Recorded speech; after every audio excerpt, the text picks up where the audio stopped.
This is a basic method for pouring an agarose gel used in agarose gel electrophoresis. Gel electrophoresis is used to separate particles and proteins by size and charge. Agarose gel is most commonly used in separating DNA. These are the supplies you will need: a gel box apparatus and gel tray, 1% agarose and a hot mitt to handle the molten agarose, a microwave and hot water bath. To begin, loosen the cap on the bottle of agarose until barely fastened on the bottle. Place the bottle into the microwave and set the timer for 60 seconds. The agarose should only be heated 1 minute at a time with swirling in between to prevent boiling over. Heat the agarose until fully molten. Not fully melted agarose will usually have bubbles and an opaque hue. Continue microwaving at 1 minute intervals until the agarose is clear and has no bubbles. Beware of superheating or boiling over. Once the agarose is melted, you must allow it to cool to 60 degrees Celsius before use. Place the bottle into a preheated 60-degree water bath until you are ready to use it. The agarose will remain molten at this temperature. This is a Bio-rad gel box apparatus. You must tape the ends of the gel tray with heat-resistant tape before pouring the agarose.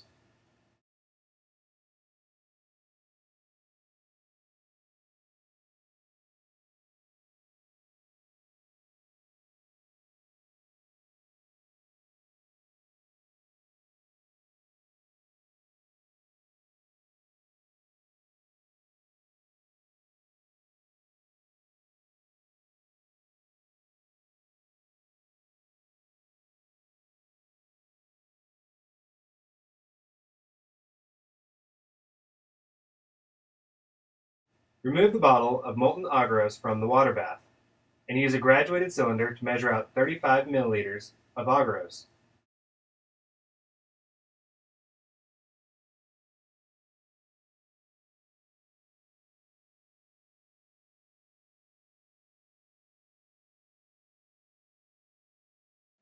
To prevent the agarose from solidifying, place it back inside the water bath for later use.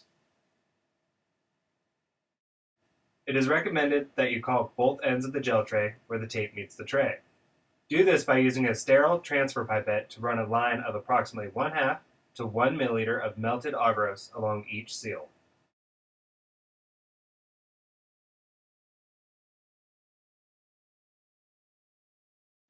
Allow these lines to mostly solidify before pouring the rest of the gel into the tray. However, do not wait too long, as the agarose will begin to solidify in the graduated cylinder. Carefully and slowly pour melted agarose into the gel tray. Make sure to avoid leaving bubbles in the agarose. Place the comb into the tray within the apparatus on the negative or black end. With negative particles such as DNA, always run to red. Bubbles do happen, especially near the comb. If you have bubbles near agarose, use a clean pipette tip to move them to the edge. Once you have poured the agarose into the tray, do not move the apparatus until the agarose is solidified. Otherwise, you risk an uneven gel. It should take approximately 20 minutes for the agarose to be completely solid. When solid, the agarose takes an opaque, somewhat white appearance.